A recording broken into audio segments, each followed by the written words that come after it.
سالها پیش در دل کوهستانی پوشیده از مه شهری وجود داشت که هیچ کس جرأت نزدیک شدن به آن را نداشت.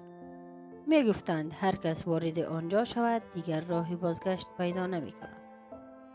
در این شهر مردم با زمان زندگی نمی کردند. ساعتها در آنجا معنایی نداشت. شب و روز یکی بود و همه چیز در سکوت جادویی جریان داشت. قلب شهر را برجی ساخته بود از شیشه آبی رنگ که تا آسمان کشیده می شد و درونش آینه اسرارآمیزی نگهداری می شد.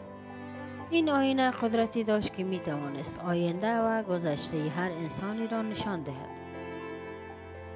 اما بهای سنگینی داشت. روزی جوانی به نام آریا که دلش پر از سوال بود قدم به سوی این شهر گذاشت. او به دنبال جواب این بود که چرا پدرش سالها پیش ناپدید شده است. صدای زنگ‌های نقره‌ای در شهر او را به سوی برج شیشه‌ای هدایت کرد. وقتی در برابر آینه ایستاد تصویر پدرش را دید که در همان شهر در میان مردم مهنشین اسیر شده بود. آینه گفت اگر می‌خواهی او را آزاد کنی باید چیزی را که از همه برایت عزیزتر است در اینجا جا بگذاری. آریا قلبش به تپش افتاد. عزیزترین چیز برای او رویایش برای آینده بود. اگر آن را میداد دیگر هیچ رویایی برای فردایش باقی نمی‌ماند.